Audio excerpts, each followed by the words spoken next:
ನಮಸ್ಕಾರ. ನಾನು ಇಂದು global inequality, ಜಾಗತಿಕ ಅಸಮತೋಲನದ ಬಗ್ಗೆ ಮಾತಾಡ್ತೀನಿ. ಜಗತ್ತಿನಲ್ಲಿರತಕ್ಕಂತಹ ಯಾವ ರಾಷ್ಟ್ರದಲ್ಲಿಯೂ ಕೂಡ ಸಮಾನವಾದ ವರಮಾನ ಮತ್ತು ಸಂಪತ್ತು ಹಂಚಿಕೆ ಆಗಿಲ್ಲ. ಇದನ್ನು ನಾವು ಜಗತ್ತಿನ ಅಸಮತೋಲನ ಅಂತ ಕರಿತೀವಿ. ನಾವು ಆರ್ಥಿಕತೆಯ ಅಸಮತೋಲನ ಅಂತ ಕರಿತೀವಿ. 2025 ಜಾಗತಿಕ ಈ ಒಂದು ಅಂತಾರಾಷ್ಟ್ರೀಯ ಅಸಮತೋಲನ ವರದಿಯ ಪ್ರಕಾರ 195ಕ್ಕಿಂತ ಹೆಚ್ಚು ರಾಷ್ಟ್ರಗಳಿವೆ. ಇದರಲ್ಲಿ ಸುಮಾರು 83 ರಾಷ್ಟ್ರಗಳಲ್ಲಿ ಹೆಚ್ಚು ವರಮಾನ ಮತ್ತು ಸಂಪತ್ತಿನ ಅಸಮಾನತೆ ಇದೆ ಅಂತ ಹೇಳ್ತೀನಿ. ಇಟಲಿಯ ಪ್ರಸಿದ್ಧ ಸಂಖ್ಯಾಶಾಸ್ತ್ರಜ್ಞರಾದಂಥ ಗಿನಿಯವರು ಒಂದು ಗಿನಿ ಕೋಎಫಿಷಿಯೆಂಟ್ ಒಂದು ಸಮೀಕರಣವನ್ನು ಕಂಡುಹಿಡಿದ್ದಾರೆ. ಅದರ ಮೂಲಕ ವರಮಾನದ ಅಸಮತೋಲನವನ್ನು ಅಳತೆ ಮಾಡಬಹುದು. ಗಿನಿ ಕೋಎಫಿಷಿಯೆಂಟ್ 0 ಇದ್ದರೆ ಅಲ್ಲಿ ಪರಿಪೂರ್ಣ ಸಮಾನತೆ ಇರುತ್ತೆ ವರಮಾನದ ಸಂಪತ್ತಿನ. ಆದರೆ ಇದು ಯಾವ ರಾಷ್ಟ್ರದಲ್ಲೂ ಇರೋದಿಲ್ಲ. ಎಲ್ಲ ರಾಷ್ಟ್ರದಲ್ಲಿಯೂ ಕಡಿಮೆ ಇರ್ಬೋದು, ಹೆಚ್ಚಿರ್ಬೋದು, ಇರ್ಬೋದು. ಆದರೆ 1ರಿಂದ ಗಿನಿ ಕೋಎಫಿಷಿಯೆಂಟ್ ಪ್ರಕಾರ 100ರವರೆಗೆ ಕೋಎಫಿಷಿಯೆಂಟ್ ಇರುತ್ತೆ. ಅದನ್ನು ನಾವು ಸಂಪತ್ತಿನ ವರಮಾನದ ಅಸಮತೋಲನ ಅಂತ ಕರಿತೀವಿ. ನಾವು ಈ 83 ರಾಷ್ಟ್ರಗಳಲ್ಲಿ ಗಿನಿಯವರ ಪ್ರಕಾರ 0.4ನಷ್ಟು ಅಸಮತೋಲನ ಇದೆ. 0.1ರಿಂದಲೇ ಇದು ಅಸಮತೋಲನ ಅಂತ ತಿಳಿಸುತ್ತೆ. 2000ರಿಂದ 2024 ಅಂಕಿಅಂಶಗಳ ಪ್ರಕಾರ ಈ ವಿಶ್ವದ 83 ರಾಷ್ಟ್ರಗಳಲ್ಲಿ 1% ಜನರು, ಅಂದರೆ ಈ 83 ರಾಷ್ಟ್ರಗಳಲ್ಲಿ ವಿಶ್ವದ 90% ಜನರಿದ್ದಾರೆ, 90% ಜನಸಂಖ್ಯೆ ಇದೆ. ಇದರಲ್ಲಿ ಈ ಜನಸಂಖ್ಯೆಯಲ್ಲಿ 1% ಜನರು 40% ಸಂಪತ್ತನ್ನು ಕ್ರೋಢೀಕರಿಸಿಕೊಂಡಿದ್ದಾರೆ. ಇನ್ನು ಉಳಿದ 50 ಜನರು ಕೇವಲ 6.4% ಸಂಪತ್ತನ್ನು ಹೊಂದಿದ್ದಾರೆ. ಅಂದರೆ ಶ್ರೀಮಂತರಾಗ್ತಾ ಇದ್ದಾರೆ, ಬಡವರು ಬಡರಾಗ್ತಾ ಇದ್ದಾರೆ. ಇವರಿಬ್ಬರ ಅಂತರ ಹೆಚ್ಚಾಗ್ತಾ ಹೋಗ್ತಾ ಇದೆ. ಇದನ್ನು ನಾವು ಜಾಗತಿಕ ಅಸಮತೋಲನ ಅಂತ ಕರಿತೀವಿ. ವರಮಾನದ ಮತ್ತು ಸಂಪತ್ತಿನ ಅಸಮಾನತೆ ಅಂತ ಕರಿತೀವಿ. ಏನು ಕಾರಣಗಳು, ಏಕೆ ಹೀಗಾಗ್ತಾ ಇದೆ ಜಗತ್ತು? ಬಹಳ ಮುಖ್ಯವಾಗಿ ಮೊದಲನೇ ಕಾರಣ ಹೊಸ ಆರ್ಥಿಕ ನೀತಿ. 1990-91ರಲ್ಲಿ ಜಗತ್ತಿನ ಎಲ್ಲ ರಾಷ್ಟ್ರಗಳು ಹೊಸ ಆರ್ಥಿಕ ನೀತಿಯನ್ನು ಅಳವಡಿಸಿಕೊಂಡು, ಅದರ ಮುಖ್ಯ ಲಕ್ಷಣ ಏನಪ್ಪ ಅಂದರೆ ಉದಾರೀಕರಣ, ಜಾಗತೀಕರಣ, ಖಾಸಗೀಕರಣ. ಇದರ ಫಲವಾಗಿ ಏಕಸ್ವಾಮ್ಯ ಉದ್ಯಮಗಳು ಉತ್ಪಾದನೆ. ಕೆಲವೇ ಉತ್ಪಾದಕರು ಇಡೀ ವಿಶ್ವದ ಉತ್ಪಾದನೆ ಮೇಲೆ ಹತೋಟಿನಿಟ್ಟುಕೊಂಡರು. ಅವು ಏಕಸ್ವಾಮ್ಯ ಉದ್ಯಮಗಳು ಹೆಚ್ಚು ಲಾಭವನ್ನು ಪಡೆದು ಮತ್ತು ಸಂಪತ್ತನ್ನು ಕೇಂದ್ರೀಕೃತ ಮಾಡ್ತಾ ಹೋದರು. ಇನ್ನೊಂದೇನಪ್ಪ ಅಂದರೆ ಈ ಏಕಸ್ವಾಮ್ಯ ವ್ಯಕ್ತಿಗಳು ಕಾರ್ಮಿಕರನ್ನು ಶೋಷಿಸಿ ತಾವು ಹೆಚ್ಚು ಬಂಡವಾಳವನ್ನು, ತಂತ್ರಜ್ಞಾನವನ್ನು ತಮ್ಮ ಹತೋಟಿಯಲ್ಲಿ ಇಟ್ಟುಕೊಂಡು ಅವುಗಳ ಮೂಲಕ ಅವರು ಸಂಪನ್ನ ಕೇಂದ್ರೀಕರಣಕ್ಕೆ ಹೆಚ್ಚು ಅನುಕೂಲ ಮಾಡಿಕೊಂಡ್ರು. ಆದರೆ ಇವರು ಕಾರ್ಮಿಕರ ಯೋಗಕ್ಷೇಮಕ್ಕೆ ಯಾವ ಕಾರ್ಯ ಇದನ್ನು ಕೊಡಕೊಳ್ಳಿಲ್ಲ. ಇದರಿಂದ ಏನಾಯ್ತಪ್ಪ ಅಂದರೆ ಈ ಜಾಗತೀಕರಣ ಇತರೆ ಕಾರಣಗಳಿಂದಾಗಿ ಖಾಸಗಿ ಬಂಡವಾಳ ಹೆಚ್ಚಾಗ್ತಾ ಹೋಯಿತು. ಆದರೆ ಸಾರ್ವಜನಿಕ ಬಂಡವಾಳ ಹೆಚ್ಚಾಗಲಿಲ್ಲ.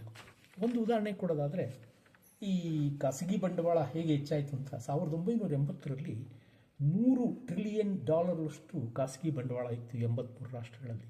ಆದರೆ 24ರಲ್ಲಿ ಇದು $500 ಟ್ರಿಲಿಯನ್ ಬಂಡವಾಳ ಹೆಚ್ಚಾಗಿದೆ, ಕೇಂದ್ರೀಕೃತವಾಗಿದೆ.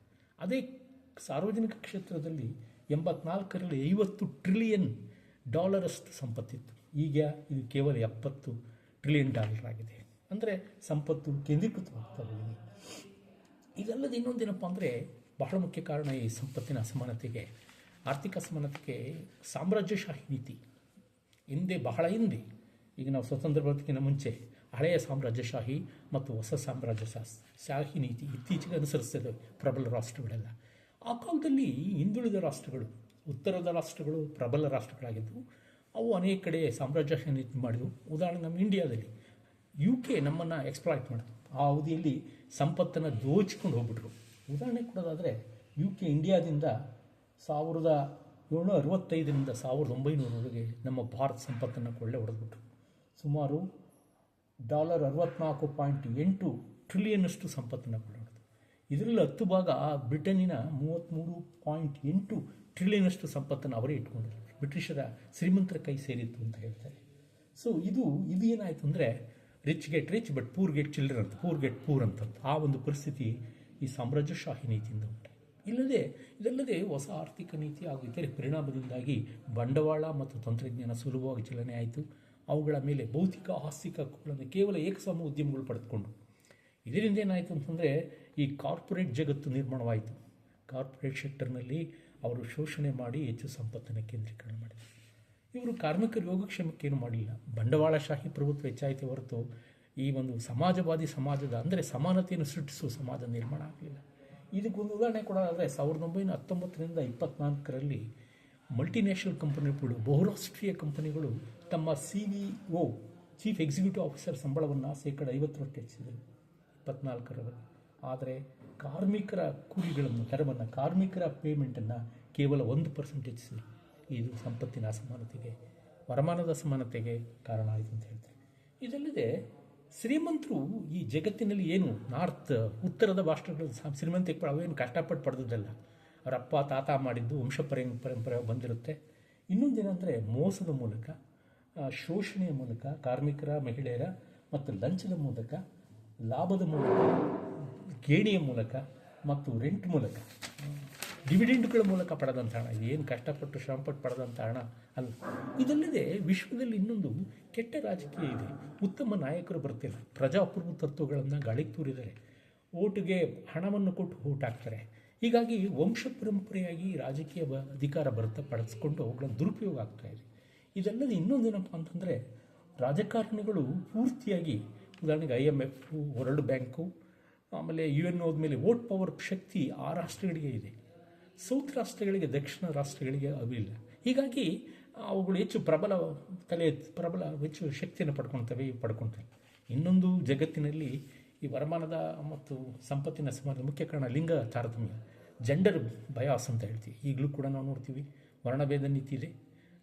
ಇದು ಮಹಿಳೆಯರ ಸಬಲೀಕರಣಕ್ಕೆ ಸರಿಯಾಗಿ ಆಗ್ತಿಲ್ಲ. ರಾಜಕೀಯ ಪ್ರಾತಿನಿಧ್ಯ ಕಡಿಮೆ ಇದೆ ಮಹಿಳೆಯರಲ್ಲಿ. ಮತ್ತು ಗುಡ್ಡಗಾಡ ಜನಾಂಗ, ಆದಿವಾಸಿಗಳ ಶೋಷಣೆ, ಅವುಗಳ ಮೇಲೆ ಅತಿರೇಕಗಳು ಮತ್ತು ದುಷ್ಕೃತ್ಯಗಳು ನಡೀತಾ ಇದೆ. ಉದಾಹರಣೆ ಕೊಡೋದಾದರೆ ಅಮೆರಿಕಾದಲ್ಲಿ ಉದಾಹರಣೆಗೆ ವೈಟ್ಗೆ ಹೆರಿಗೆ ಸಮಯದಲ್ಲಿ ಸಾಯುವ ಸಂಖ್ಯೆ ಕಡಿಮೆ, ಅದೇ ಕಪ್ಪು ಸಾಯುವ ಸಂಖ್ಯೆ ಜಾಸ್ತಿ. ಭಾರತದಲ್ಲಿ, ಕೇರಳದಲ್ಲಿ ಹೆರಿಗೆ ಸಾಯುವ ಕಡಿಮೆ, ಆದರೆ ಆಲ್ ಇಂಡಿಯಾ ಭಾರತದಲ್ಲಿ ಸಾಯುವ ಸಂಖ್ಯೆ ಹೆಚ್ಚಿದೆ. ಇದೇನು ತಿಳಿಸ್ತಪ್ಪ ಅಂದರೆ ನಾವು ಮಹಿಳೆಯರಲ್ಲಿ ಸಮಾನತೆಯನ್ನು ನಾವು ಸೃಷ್ಟಿಸಿಲ್ಲ. ಅಸಮಾನತೆಯಿಂದಾಗಿ ಕೂಡ ಈ ಸಂಪತ್ತಿನ ಮತ್ತು ಈ ವರಮಾನದ ಅಸಮಾನತೆ ವಿಶ್ವದಲ್ಲಿ ಸೃಷ್ಟಿಯಾಗ್ತಾ ಇದೆ ಅಂತ ಹೇಳ್ತೀವಿ. ಇದಲ್ಲದೆ ಇನ್ನೊಂದೇನಪ್ಪ ಅಂದರೆ ಇದರ ಪರಿಣಾಮ ಏನು? ಜಗತ್ತು 2 ವಿಭಾಗ ಆಗಿದೆ. ಮುಂದುವರೆದ ರಾಷ್ಟ್ರಗಳು, ಹಿಂದುಳಿದ ರಾಷ್ಟ್ರ, ಬೆಳೆಯುತ್ತಿರುವ ರಾಷ್ಟ್ರಗಳು, ನಾರ್ತ್ ಕಂಟ್ರೀಸ್, ಸೌತ್ ಕಂಟ್ರೀಸ್ ಅಂತ. ಎರಡನೇದು, ಶ್ರೀಮಂತರು ಮಾತ್ರ ರಾಜಕೀಯದಲ್ಲಿ ಹತೋಟಿಲಿ ಇಟ್ಕೊಂಡಿದ್ದಾರೆ. ಉದಾಹರಣೆಗೆ ರಾಜಕಾರಣಿಗಳು ವಂಶ ಪರಂಪರೆ ಬಂದಿರುತ್ತೆ. ಅಪ್ಪ ಮಾಡಿದ ಮಗನೂ MLA, ಅವನ ಮಗನೂ MLA, ಅಮ್ಮ MP ಅಥವಾ CM ಅಥವಾ ಹಿಂಗೆ ಆಗ್ತಾ ಹೋಗ್ತಾ ಇದ್ದಾರೆ. ಇದರಿಂದ ಏನಾಗ್ತಾಯಿದೆ ಅಂದರೆ ಈ ರಾಜಕೀಯ ಅಧಿಕಾರ UNO ಇರ್ಬೋದು, UNOದಲ್ಲಿ IMF ಇರ್ಬೋದು, ವರ್ಲ್ಡ್ ಬ್ಯಾಂಕು, IBRD ಇರ್ಬೋದು, ಎಲ್ಲರ ವೋಟಿಂಗ್ ಪವರ್ ಈ ರಾಷ್ಟ್ರಗಳಿಗೆ ಹೆಚ್ಚಾಗಿದೆ. ಹೀಗಾಗಿ ಅವರ ಪ್ರಾಬಲ್ಯ ಜಾಸ್ತಿ, ದಕ್ಷಿಣ ರಾಷ್ಟ್ರಗಳ ಪ್ರಾಬಲ್ಯ ಕಡಿಮೆ ಇದೆ. ಇನ್ನೊಂದೇನಪ್ಪ ಅಂದರೆ ಈ ಶೋಷಣೆ ಒಳಗಾಡುತ್ತಿರುವವರು ಜಾಗತಿಕವಾಗಿ ಬಡವರು, ಮಹಿಳೆಯರು, ಕಾರ್ಮಿಕರು, ಇವರ ಶೋಷಣೆಯಾಗಿ ಇವರ ವರಮಾನ ಕಡಿಮೆ ಆಗ್ತದೆ. ಬಡವ ಮತ್ತು ಬಲ್ಲಿಗನ ಅಂತರ ಹೆಚ್ಚಾಗ್ತಾಯಿದೆ. Rich get rich but poor get children are some social political ಇವಿಲನ್ನು ಪಡ್ಕೊಳ್ತಾ ಇದ್ದಾರೆ. ಮತ್ತು ಬಂಡವಾಳಶಾಹಿಗಳ ಸಂಪತ್ತು ದಿನೇ ದಿನೇ ಹೆಚ್ಚಾಗ್ತಾ ಹೋಗ್ತಾ ಇದೆ. ಅದು ಎಷ್ಟಪ್ಪ ಅಂದರೆ ರಾಕೆಟ್ ಸ್ಪೀಡಲ್ಲಿ ಹೋಗ್ತಾ ಇದೆ ಅಂತ ತಪ್ಪಾಗಲಾರದು. ಆಮೇಲೆ ವಿಶ್ವ ಆರ್ಥಿಕ ಸಹಕಾರ ಕೊಡ್ತಿಲ್ಲ. ನಾರ್ತ್ ಕಂಟ್ರೀಸ್ಗಳು, ಸೌತ್ ಕಂಟ್ರೀಸ್ಗಳ ಮಾನವೀಯ ಸೌಲಭ್ಯಗಳನ್ನು ನಿಲ್ಲಿಸಿದೆ. ಮಾನವೀಯ ಅನುಕಂಪದ ಮೇಲೆ ರೋಗ ರುಜಿನಗಳಿಗೆ ಸಹಾಯ ಮಾಡೋದು ಕಡಿಮೆಯಾಗಿದೆ. ದ್ವೇಷ, ಅಸೂಯೆಗಳ ರಾಜಕಾರಣ ಜಾಸ್ತಿ ಇದೆ ಅಂತ ಹೇಳ್ತಾರೆ. ಇದಲ್ಲದೆ ಇನ್ನೊಂದೇನಪ್ಪ ಅಂದರೆ ವಂಶ ಪರಂಪರೆಯ ಆಡಳಿತ ಇದೆ. ಅದು ದೇಶದ ಒಳಗಡೆ ಇರ್ಬೋದು, ಅಂತಾರಾಷ್ಟ್ರೀಯ ಮಟ್ಟದಲ್ಲಿ. ಬಡವರು ರಾಜಕೀಯ ಪ್ರವೇಶ ಮಾಡೋದು, ಪ್ರಾಬಲ್ಯವನ್ನು ಪಡ್ಕೊಳ್ಳೋದು ಕಡಿಮೆ ಆಗುತ್ತೆ. ಯಾಕೆಂದರೆ ಹಣಕಾಸಿನ ಸಾಮರ್ಥ್ಯ ಇರೋದಿಲ್ಲ. ಹೀಗಾಗಿ ಅದು ಒಂದು ರೀತಿ ಆಸ್ತಿ. ಒಬ್ಬ MLA 10 ತಲೆಮಾರು ತನಕ ಅವರೇ ಆಗ್ತಿರ್ತಾರೆ. ಹಾಗಾಗಿ ರಾಜಕೀಯದಲ್ಲಿ ಬಡವರಿಗೆ ಅನುಕೂಲ ಮಾಡ್ತೀವಿ ಅನ್ನೋದು ಬರೀ ಕೇವಲ ತುಟಿಗೆ ತುಪ್ಪ ಹಚ್ಚುವ ಕೆಲಸ ಹೇಳ್ದಂಗೆ ಆಗ್ತದೆ. ಇದು ಒಂದು. ಇದಲ್ಲದೆ ಜನರ ಯೋಗಕ್ಷೇಮಕ್ಕೆ ಅವರು ಏನೂ ಆಗ್ತಾಯಿಲ್ಲ. ಅಸಮಾನತೆಯಿಂದ ಹಿಂದುಳಿದ ರಾಷ್ಟ್ರಗಳ ಜನರು ರಾಜಕೀಯ, ಸಾಮಾಜಿಕ, ಆರ್ಥಿಕ ತೊಂದರೆಗಳಿಗೊಳಗಾಗ್ತಿದ್ದಾರೆ. ಅಸ್ಥಿರತೆ ಉಂಟಾಗ್ತದೆ ಸರ್ಕಾರದಲ್ಲಿ. ದಂಗೆ, ದರೋಡೆಕೋರ, ಕಳ್ಳತನ, ಅಪರಾಧಗಳು ಈ ರಾಷ್ಟ್ರಗಳಲ್ಲಿ ಹೆಚ್ಚಾಗ್ತಾ ಇವೆ. ಜನರ ಯೋಗಕ್ಷೇಮಕ್ಕೆ ಹೆಚ್ಚು ಅನುಕೂಲ ಸಿಗ್ತಾ ಇದೆ. ಅಂದರೆ ಸಾಮಾಜಿಕ ವಿಘಟನೆಗಳು ಉಂಟಾಗ್ತದೆ. ಸೋಷಿಯಲ್ ಡಿಸ್ಇಂಟಿಗ್ರೇಷನ್, ಪರಿಹಾರಗಳ ತೊಂದರೆಗಳು ಉಂಟಾಗ್ತವೆ. ಇವೆಲ್ಲ ಇವಂತ ಹೇಳ್ತೀನಿ ಈ ಒಂದು ಅಸಮಾನತೆಯಿಂದ ಉಂಟಾಗುವ ದುಷ್ಪರಿಣಾಮಗಳು. ಆದರೆ ಇದನ್ನು ಹಿಂಗೆ ಬಿಡಬಾರ್ದು. ನಾವು ವಿಶ್ವದಲ್ಲಿ ಎಲ್ಲರೂ ಸರ್ವಜನೋ ಸುಖಿನೋ ಭವಂತು, ನೆಮ್ಮದಿಯಿಂದ ಬಾಳಬೇಕಂದ್ರೆ ಪರಿಹರಿಸಬೇಕಾಗುತ್ತೆ. ಈಗ ನಾರ್ತ್ ಸೌತ್ ಶ್ರೀಮಂತ ರಾಷ್ಟ್ರಗಳು ಬಡ ರಾಷ್ಟ್ರಗಳಿರುವ ಆರ್ಥಿಕ ಸಹಕಾರ ಹೆಚ್ಚಾಗಬೇಕು, ಆ ಗ್ಯಾಪನ್ನು ಕಡಿಮೆ ಮಾಡಬೇಕು. ಮತ್ತು ಅಂತಾರಾಷ್ಟ್ರೀಯ ಮಟ್ಟದಲ್ಲಿ ಈ ಒಂದು ಕೇವಲ ಉತ್ತರದ ರಾಷ್ಟ್ರಗಳಲ್ಲ, ಅದರ ಜೊತೆಗೆ ದಕ್ಷಿಣದ ರಾಷ್ಟ್ರಗಳು IMFನಲ್ಲಿ, ವರ್ಲ್ಡ್ ಬ್ಯಾಂಕ್ನಲ್ಲಿ ಮತ್ತು UNOದಲ್ಲಿ ಹೆಚ್ಚು ಪಾತ್ರ ವಹಿಸಬೇಕು. ಮೂರನೇದಾಗಿ UN ರೀಸ್ಟ್ರಕ್ಚರ್ ಮಾಡಬೇಕು. ಯಾವುದೋ ಕಾಲದಲ್ಲಿ ಮಾಡಿದ್ದು ಕೆಲವೇ ರಾಷ್ಟ್ರಗಳಿಗೆ ವೀಟೋ ಪವರ್ ಕೊಟ್ಟರೆ ಉಳಿದ ರಾಷ್ಟ್ರಗಳಿಗೂ ವೀಟೋ ಪವರ್ ಕೊಡಬೇಕು. ಭಾರತದಂತಹ ಪ್ರಜಾಪ್ರಭುತ್ವದ ಮೌಲ್ಯವನ್ನು ಎತ್ತಿಡುವ ರಾಷ್ಟ್ರಗಳಿಗೆ ಇದು ಕೊಡಬೇಕಾಗುತ್ತೆ ವೀಟೋ ಪವರನ್ನು. ಇದು ಒಂದು. ಇದಲ್ಲದೆ ಸೂಪರ್ ರಿಚ್ ಇದಾರಲ್ಲ, ಅತ್ಯಂತ ಕರೋಡಪತಿಗಳು ವಿಶ್ವದಲ್ಲಿ, ರಾಷ್ಟ್ರದಲ್ಲಿ ಅವರ ಮೇಲೆ ಹೆಚ್ಚು ತೆರಿಗೆ ಹಾಕಬೇಕು. ಬಹಳ ಮುಖ್ಯವಾಗಿ ಇನ್ನೊಂದೇನಪ್ಪ ಅಂದರೆ ಟ್ಯಾಕ್ಸ್ ತಪ್ಪಿಸ್ಕೊಳ್ಳೋಕ್ಕೆ ಸರಿಯಾದ ಶಿಕ್ಷೆಯನ್ನು ವಿಧಿಸಬೇಕಾಗುತ್ತೆ. ಮತ್ತು ಪ್ರಜಾಪ್ರಭುತ್ವ ಮೌಲ್ಯಗಳನ್ನು ಎತ್ತಿಡಬೇಕು. ಜನರು ರಾಜಕೀಯ ಮೋಸ ಹೋಗಬಾರ್ದು, ಹಣಕ್ಕಾಗಿ ಓಟನ್ನು ಮಾರ್ಕೊಳ್ಬಾರ್ದು, ಪ್ರಾಮಾಣಿಕರನ್ನು ಹಾರಿಸಬೇಕು. ಯುವಕರನ್ನು ಪ್ರಾಮಾಣಿಕ ದೇಶಕ್ಕಾಗಿ ಸಾರ್ವಜನಿಕ ಯೋಗಕ್ಷೇಮ ದುಡಿಯೋರು ನಡೆಸಬೇಕು. ಮತ್ತು ಈ ಒಂದು ಪರಂಪರೆಯ ವಂಶ ಪರಂಪರೆಯ ಕಾನೂನುಗಳು, ಆಸ್ತಿ ಹಕ್ಕಿಗೆ, ಸಂಪತ್ತಿನ ಹಕ್ಕಿಗೆ ಕಾನೂನುಗಳನ್ನು ತಿದ್ದುಪಡಿ ಮಾಡಬೇಕಾಗುತ್ತೆ. ಈಗ ಒಬ್ಬ A ಶ್ರೀಮಂತ ಇದ್ದರೆ ಅವನು B ಶ್ರೀಮಂತ ಆಗ್ತಾನೆ, A to Z ವರೆಗೂ ಬರೀ ಶ್ರೀಮಂತರಾಗ್ತಾರೆ. ಅದನ್ನು ಒಂದು ತಲೆಮಾರು, ಇಷ್ಟು ತಲೆಮಾರುವರೆಗೆ ಇರುತ್ತೆ ಅಷ್ಟೇ ಅಂತ ಅದನ್ನು ಮಿತಿನ ಹಾಕಬೇಕು. ಆಸ್ತಿ ಹಕ್ಕಿಗಳಿಗೆ ಮಿತಿ ಹಾಕಬೇಕು, ಸಂಪತ್ತಿನ ಕೇಂದ್ರೀಕರಣಕ್ಕೆ ಮಿತಿ ಹಾಕಬೇಕು. ಆಗ ಅಲ್ಲಿ ಬದಲಾವಣೆಗಳು ಸಾಕಷ್ಟು ಉಂಟಾಗ್ತವೆ. ಮೇಲಾಗಿ ಸಾಮ್ರಾಜ್ಯಶಾಹಿ ನೀತಿ ತಿಲಾಂಜನೆ ಹಾಕಬೇಕು. ಈಗ ಹೊಸದಾಗಿ ಅನೇಕ ಪ್ರಬಲ ರಾಷ್ಟ್ರಗಳು ಶೀತಲ ಯುದ್ಧಗಳು ನಡೀತಾ ಇದ್ದಾವೆ.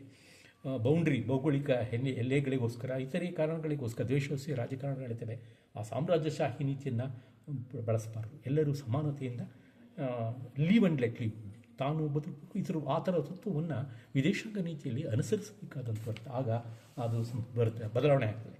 ಇನ್ನು ನಮ್ಮ ಭಾರತದ ಸ್ಥಿತಿಯನ್ನು ತೆಗೆದುಕೊಂಡ್ರೆ 25ರ ಅಂಕಿಅಂಶಗಳ ಪ್ರಕಾರ ಭಾರತದಲ್ಲಿ ಒಟ್ಟು ಜನಸಂಖ್ಯೆ 10ರಷ್ಟು ಜನರು 58ರಷ್ಟು ವರಮಾನ ಪಡ್ಕೊಂಡ್ರೆ ಇದೆ 10 ಜನರ ಕೈಯಲ್ಲಿ.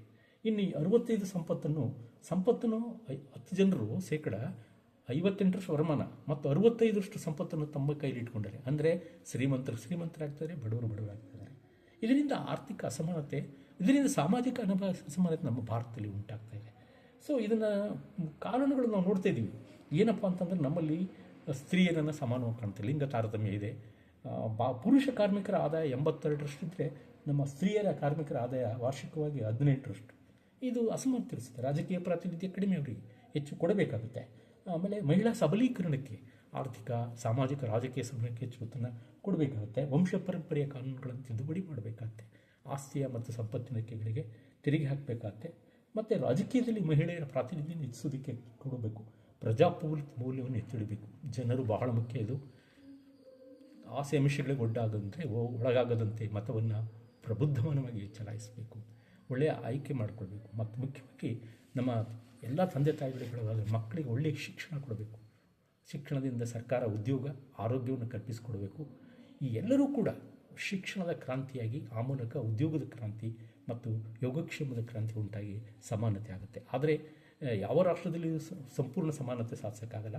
ಆದರೆ ಸರ್ಕಾರಗಳು ತಮ್ಮ ಆರ್ಥಿಕ, ರಾಜಕೀಯ, ಸಾಮಾಜಿಕ ಯೋಜನೆಗಳ ಮೂಲಕ ರೆಡ್ಯೂಸ್ ಮಾಡ್ಬೋದು ಅಸಮಾನತೆಯನ್ನು, ವರಮಾನದ, ಸಂಪತ್ತಿನ ಅಸಮಾನತೆಯನ್ನು. ಯಾಕೆಂದರೆ ವೆಲ್ತು ಯಾವುದೇ ಕೈಯಲ್ಲಿ ಕೇಂದ್ರೀಕೃತವಾಗ್ತಾ ಹೋದರೆ ಅದು where there is wealth is accumulate there is ಮೆಂಡಿಕೆಯಲ್ಲಿ ಸಮಾಜ, ರಾಷ್ಟ್ರ, ಸಮಾನತೆ ಎಲ್ಲ ವಿಶ್ವದಲ್ಲಿ ತೊಂದರೆ ಉಂಟಾಗುತ್ತೆ. ಅದಕ್ಕೋಸ್ಕರ ಒಂದು ಪ್ರಾವರ್ಬ್ ಇದೆ, poverty anywhere in the world it is threat to the prosperity in the world. ವಿಶ್ವದಲ್ಲಿ ಬಡತನ ಹಸಿದ ಬೆಂಕಿ ಇದ್ದಂಗೆ ಅಸಮಾನತೆ, ಅದು ಒಂದಲ್ಲ ಒಂದು ದಿನ ಶ್ರೀಮಂತಿಕೆ ಧಕ್ಕೆಯನ್ನುಂಟು ಮಾಡ್ತದೆ, ಅಪಾಯವನ್ನುಂಟು ಮಾಡ್ತದೆ ಅಂತ ಹೇಳ್ತಾರೆ. ಆದ್ದರಿಂದ ನಾವೆಲ್ಲ ಶಿಕ್ಷಣಕ್ಕೆ ಹೆಚ್ಚು ಕೂತ್ಕೊಡೋಣ. ಸರ್ಕಾರ ಶಿಕ್ಷಣಕ್ಕೆ ಹೆಚ್ಚು ಬಂಡವಾಳ ವಿನಿಯೋಗ ಮಾಡಬೇಕು. ಆರೋಗ್ಯಕ್ಕೆ, ಸಮಾನತೆ ಸ್ಥಾಪಿಸೋದಕ್ಕೆ ಒಳ್ಳೆಯ ಯೋಜನೆಗಳನ್ನು ರೂಪಿಸಲಿ ಅಂತ ಹೇಳಿ ನಮಸ್ಕಾರ.